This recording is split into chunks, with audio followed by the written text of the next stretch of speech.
Hello. Go ahead. Yes, we're ready, Garrett, or Maryland. Okay, Rich, Got are you in? Good. You're live. All right, am I live? Well, You I'm fine, are. and okay, and ladies and gentlemen, DeMarcus on my it's, left and Jason Garrett too sitting up here. all right. Well, great, and I hope this raspy voice, you can bear with it. And I'm sorry I couldn't be there today, but I'm in Minnesota where we're discussing the future of our player labor agreement with the NFL, and this is a meeting that I was not able to miss. It does underscore the reason that we're having this press conference here today, because I didn't want to miss this press conference. On the other hand, DeMarcus has some serious things that he's dealing with in the morning. This was the day for us to do it. But I think it's really only fitting that we've come to this agreement with DeMarcus in the middle of our team's draft preparation. Because I remember the draft like it was yesterday when we selected DeMarcus out of Boise State. And I got so much criticism for doing it. In 14, we traded a second round and a third round choice to move up 13 spots to take a player that we thought was the player left on the board that had the juice to get to the passer. We felt he was a difference-making talent, and so we traded our second round to move it up. A lot of people thought we paid too much to get him, and here we stand with a guy that's about to be the highest-paid player in the history of the Dallas Cowboys. So he's earned it, and I'll tell you this, I think the draft day maneuvering was worth it. I can't express how impressed I am with the work that Stephen and your immediate staff did in working through this with DeMarcus. There was never a doubt that we were going to have DeMarcus on this team. Never.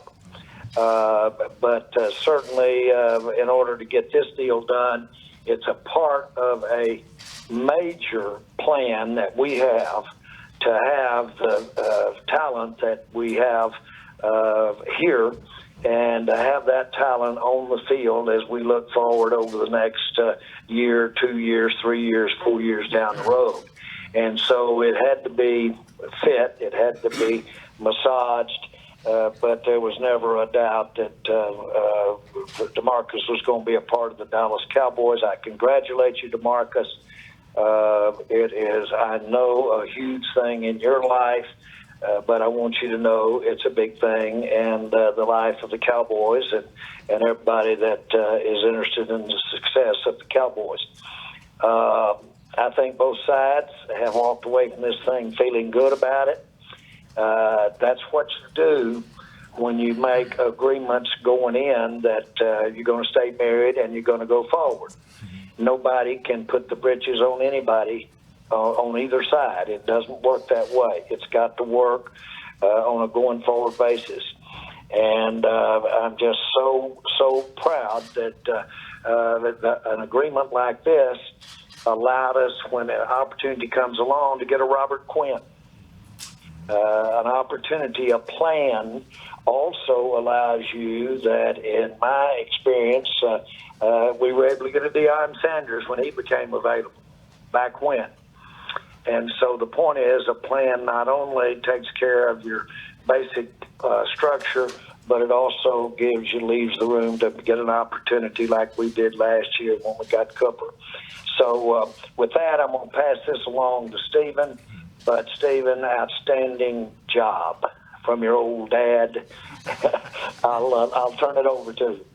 Well, thank you, Jerry, and obviously I appreciate everybody being here. And I'd also like to thank DeMarcus's agent, David. He did a great job for you, I can assure you, of getting the very best deal he could for you. And I appreciate the way we did our business together there, and he did a great job for DeMarcus. And other than that, as Jerry said, we do have a plan, and we've got a lot of wood to chop going forward.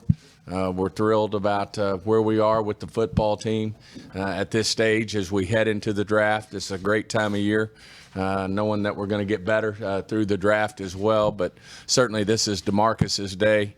He's got his family here, great-looking young son over there. Looks like he's going to be a player one day. But appreciate you, DeMarcus, and big day for the Cowboys. As Jerry said, the highest-paid player in the history of the franchise now, and so well-deserved, all the time, energy, and effort he's put into his career. But I think the future's even brighter, both for the Cowboys as well as DeMarcus.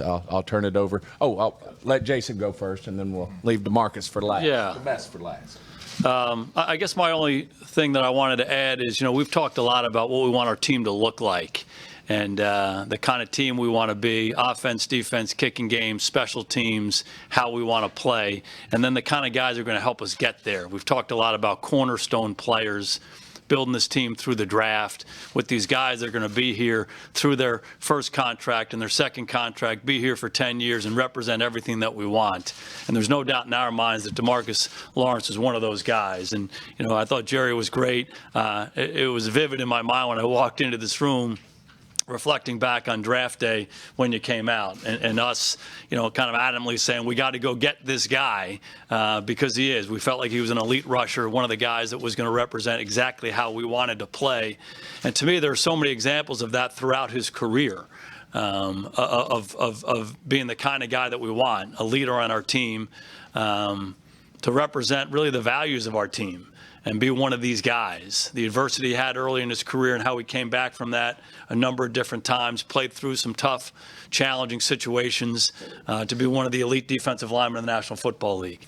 And again, he's the guy who's the leader up front on our defense, really one of the great leaders on our defense and throughout our team, who does things the right way, certainly a cornerstone player if we want to be here for a long, long time. All right. First off, I want to say, thank you to the Mr. Joneses. Thank you to David, and basically thanking God for just putting me into this position in my life today. Can y'all hear me? Yeah. All right. Yeah. So, it's just truly a blessing just to be here. Thank you to my fiance for seeing me through the rough times also. And thanks to my kids also. But I'm just amazed that I'm here today.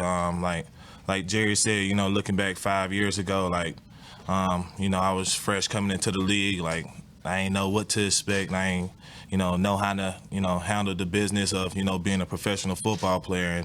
And it's like it was yesterday, and now I'm here today. Signing this huge contract. It's just amazing just to be into this spot, and just to be a Cowboy, and to be able to be back with my boys. I know the Hot Boys is waiting for me. I've been waiting to get back with them, just waiting to get back, on that field. So just truly blessed and truly thankful. Questions? DeMarcus, obviously the contract reflects how you're regarded, not just by this organization, but around the league as far as a player. How important is that respect around the league, and how important was it for you to be able to do that here rather than go somewhere else to get that respect?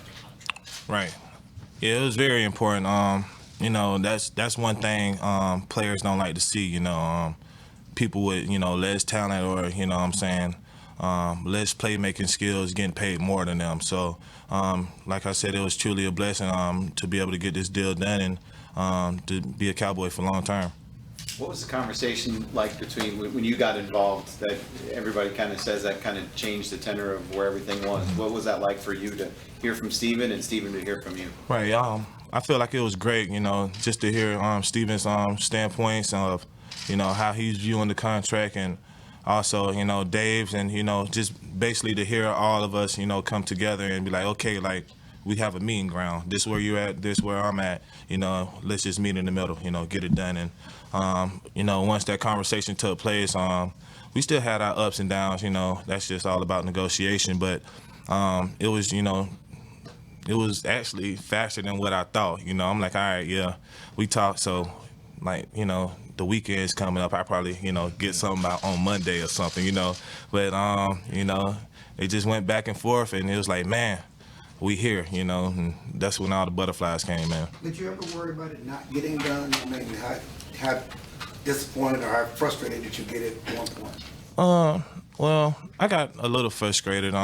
You know, the first deal, it was not what I wanted it to be, but, you know, like, that's what, you know, David was, you know, coaching me through. Like I said, like, I'm fresh into, you know what I'm saying, coming into a moment like this in my life, especially negotiating a contract. So, like, I mean, like I said, like, we had our ups and downs. You know, I ain't know when the contract was going to get done, honestly, until, you know, we got on that phone call together. And that's when I think, you know, that changed the momentum. What did it mean to you to have someone like Stephen Jones get on the phone with you and have this come to Jesus meeting of sorts where you guys could sort of air out both sides and try to get this done? Because I know that's something that you wanted to get accomplished. Correct. It meant a lot. Meant that he's, you know, dedicated to, you know, getting me back here in the facility and getting me back to playing football for the Cowboys. You know, once you get a second franchise tag, you know, placed on you, like, signals can go everywhere. Like, all right, like, they really don't want you long term. Like, you know, what are they, you know, trying to really do? Like, you know, so, like, I was stuck in a rock and a hard place. Like, the first franchise tag already is hard enough, you know, just to play on that. So, like I said, it was truly a blessing, you know, just to be able to get on that phone call and, you know, hear everybody's standpoints. How much did you watch Le'Veon Bell's situation last year because he was franchised the second time? You ain't got to worry about that. It wasn't going to be no Le'Veon situation. I ain't Play football. I'm not skipping 20 mil for nobody.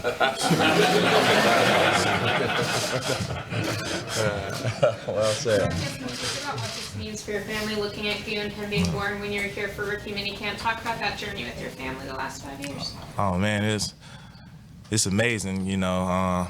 Like, I got drafted, you know, 2 days before he was born, and so, like, I was coming out here for rookie minicamp, and like, Sasha called me and it's like goons on the way. Like, I'm like, oh man, like, I got to get back, you know. So I actually missed his birth, but you know, just to have him in my life and, you know, just to be around him every day, to see him grow, it's amazing. And, you know, just what this contract is going to do for him and his kids long term, you know, after I'm dead and gone, it's just, you know, a lot to take in, and just very humbled by it. How much did you think about where you've come from in South Carolina and growing up to be in this spot right now with this franchise? Say it again. How much have you thought about where you've come from, growing up in South Carolina, JUCO, Boise, all this stuff, and where you are now? Yeah, I mean, like, you know, it crosses my mind every now and then, but it's like, it's so much, like, I have to take in. There's so much going on around me. Like, it's so much that just happened, you know, it's so much that's still going to happen. I got to get surgery tomorrow. I got to still plan for a wedding, you know, like it's like so much going on in my life, and it's, you know, all for the better, you know, don't get me wrong, but it's still, you know, stressful, you know. So I really ain't have, you know, the time to sit back and reflect on, you know, everything that I've been through. Can you talk about the surgery tomorrow and what that entails, and will you be ready for the start of the season? I'll definitely be ready for the start of the season. I ain't worrying about that. It's just getting it up, done and over with. That's all it is. DeMarcus, you said earlier you're ready to get back with the Hot Boys. How have they been throughout this entire situation?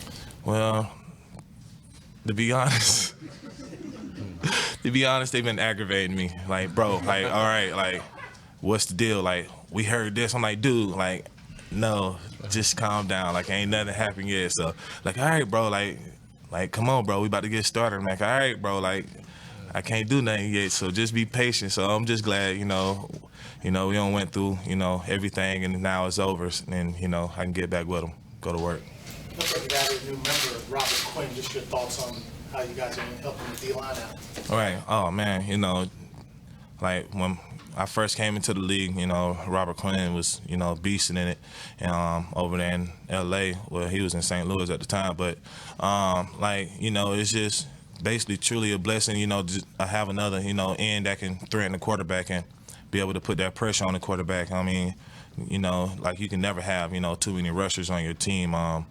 So it's truly a blessing to have Robert Quinn on the other side and, to be able to, help me and help the other guys up front put pressure on the quarterback. Stephen talked about wanting to get you done, but also wanting to have enough money to sign other guys. Can you just talk about, that thought process, trying to get what you deserve, but also make sure that you could have enough, for you guys to put a Super Bowl win on the field? Oh, absolutely. Yeah, and that's not my, concern. That's Steven's job. Like, I have a job to play exactly football. what you told me. That's my only obligation, is to go out every Sunday and make sure I'm ready in top-notch shape to make the plays necessarily for our team to win. That's my only job. You talked earlier about just how amazed you are to be here now with all this. Does it still register when, like, Jerry and Steven are talking about how you're the highest paid player in Cowboys history? When you think of all the players, what do you think when you hear that? Yeah, I mean, like I said, like, I have so many emotions going on right now. Like, it's hard, for me to, just take it in. I'm just blessed, just to be in this position in my life. Like, through all my surgeries, through all my highs and lows of my life, and like, it's just humbling just to be in this position and really just to be able to, like, thank God for everything that He'll put me through. I mean, like,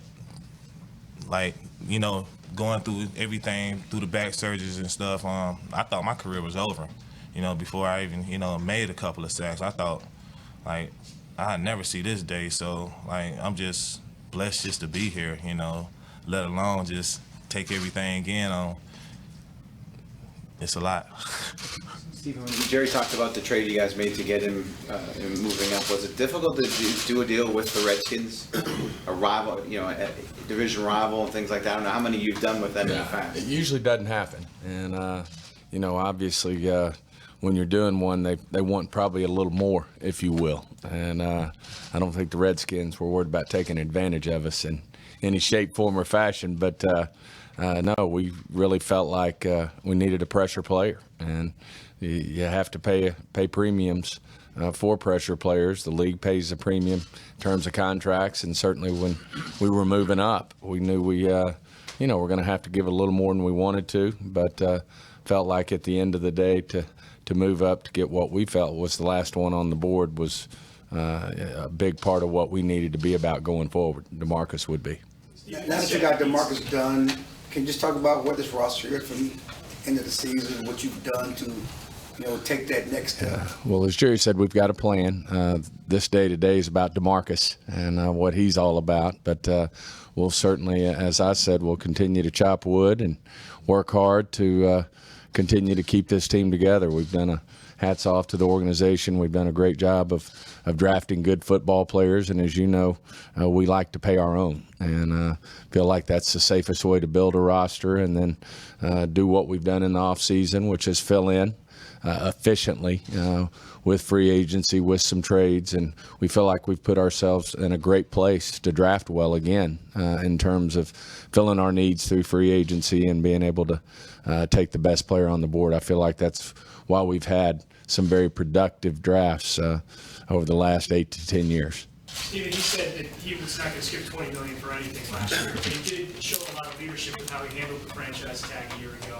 Did that motivate you guys even more to say when you saw those leadership qualities to get a long-term deal done? Definitely. Absolutely. I think, DeMarcus has demonstrated what you want to have in a cornerstone player. Certainly the way he played is unbelievable, and how hard he plays, both run and pass. He's certainly versatile. He's not just a pressure player, which a lot of pressure players are. They don't work on the run as hard as DeMarcus does. And I'd say he's also one of the best run players in the league as well. And then, of course, class act on how he handled the franchise. He knew he had put one big year together, and knew he'd probably, have a better foundation to argue his points if he put a second year back to back, which he did and did in spades, and certainly set him up for our negotiation. And then we had a great call. I think sometimes in these negotiations it gets lost that you're really still on the same team, and you feel like at times maybe it's I'm sure players do. I know if you don't watch out, you can, in terms of having it be confrontational. And I think when we got on the call and he understood still the amount of respect that we had for DeMarcus, whether it's the coaches, the players, ownership, the organization. And I could feel from him, I told him that, how sincere he was and how bad he wanted to get this contract done.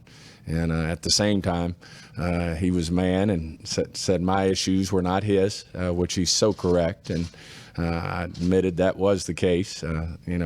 Me having to deal with how we fit everything under the cap's important.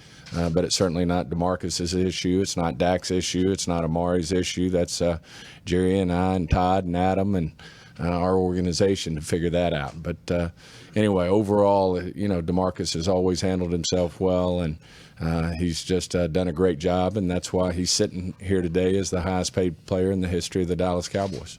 Jason, pass rushers like to get sacks, but it seems from what little I know, what you guys have taught me, that he's also very unselfish, that rarely did you see him out of position, freelancing, doing things on his own to try and make his own plays. Unusual in a contract year, despite how much money he was making last year, was still a contract year. Yeah, to me it starts with run and pass. I thought Steven expressed this really well, that he's a really good run defender. Arguably as good a run defender at his position as there is in the National Football League. Someone who takes great pride in that. We take great pride in that as a defense. And so he never regarded himself as, hey, I'm the specialist, I'm the pass rush guy, I'm going to get the sacks, you guys do the dirty work. He embraces the dirty work. He chases the ball down, he's great at the point of attack, and then the opportunity to rush, he does it in a disciplined fashion. He goes and gets the quarterback, but within our scheme, and that gives him a great opportunity to make plays, but also allow us to continue to be a disciplined defense. So he does it within the structure, within the confines, not afraid of the dirty work, and makes difference making plays for us. DeMarcus, where do you take the most pride in at this stage of your career, reaching your point, as far as reaching this point, as far as what you've done on the field, and what sort of goals or what do you see ahead for you, what you can do? Oh, yes. The contract is a big accomplishment, but, my goal is still, to have a gold jacket. So that's why I'm, just so honored just to be a Cowboy and be able to do it here. I got a lot of work to, keep doing. So I'm in my moment right now, so y'all gotta excuse me. Like, this is very special to me. But it's like I just gotta keep building, just keep building on my resume, and you never know. They might give me a third contract or something, so. Next Jason Witten. Oh, yeah. Yes, sir. I know you said you hadn't really had a chance to take your stock and everything, but just your mom and dad here, growing up watching them and work and put food on the table for you. Just talk about, the money you're making and put that in contrast to going up and what they did to help you get here. Right, yeah. Just to see my parents, struggle and, help me, through college, through high school, through everything.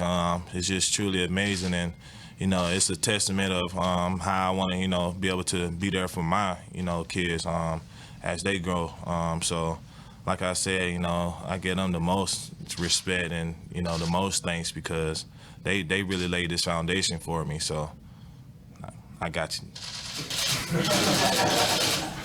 What you gonna buy? Ain't none of your business. Thank you all very much. Thanks, guys. All right, appreciate it. There you go, man. Yes, sir. Well done. Yeah, hey, let's get a quick photo of the three of you guys up there. And Jerry, start up here. What Jerry got? Jerry.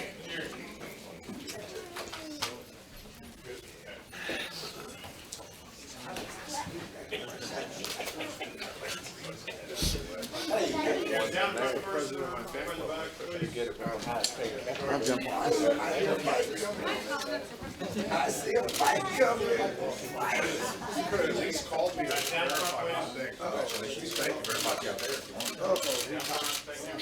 Mom and Dad. Come on up. Now look back towards the cameras, please. Yeah. Not these down here.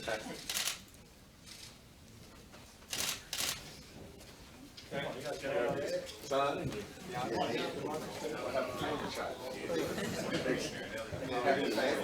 Right?